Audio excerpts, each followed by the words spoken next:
Leo nimepata furaha kubwa sana kuja kutembelea banda letu hili la Suma JKT katika hivi viwanja vya Sabasaba.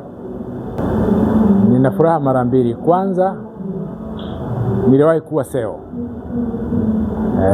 CEO wa shirika hili. Natoka nimestaafu, huu ni mwaka wa 9. Na nakumbuka nimehudhuria maonesho mengi ya namna hii. Na kwa hiyo nikijaribu kuangalia maonesho ya nyuma jinsi yalivyokuwa na sasa, kwa kweli kuna maendeleo makubwa sana.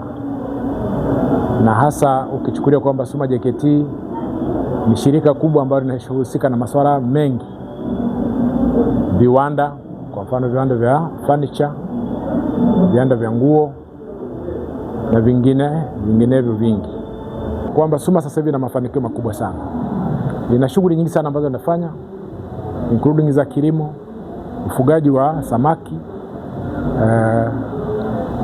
Siwezi kutaja yote, lakini nadhani ukifika hapa kwenye banda la maonesho, maelezo yatatolewa kina ili kujua jinsi ambavyo Suma JKT inavyofanya shughuli nyingi katika nchi yetu. Ukiacha kwamba tuna shughuli ya malezi ya vijana kupitia JKT yenyewe, lakini hili shirika nalo kwa namna moja au nyingine linafundisha vijana masuala ambayo mtakuja kuyaona hapa mabandani. Mtaona kuna sabuni zinatengenezwa, sabuni za kuogea, za kufuria. Kuna vikoi vinatengenezwa.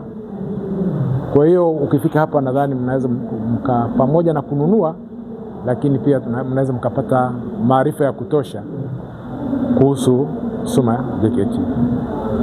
Nawakaribisha sana, mfike, mtapokelewa vizuri.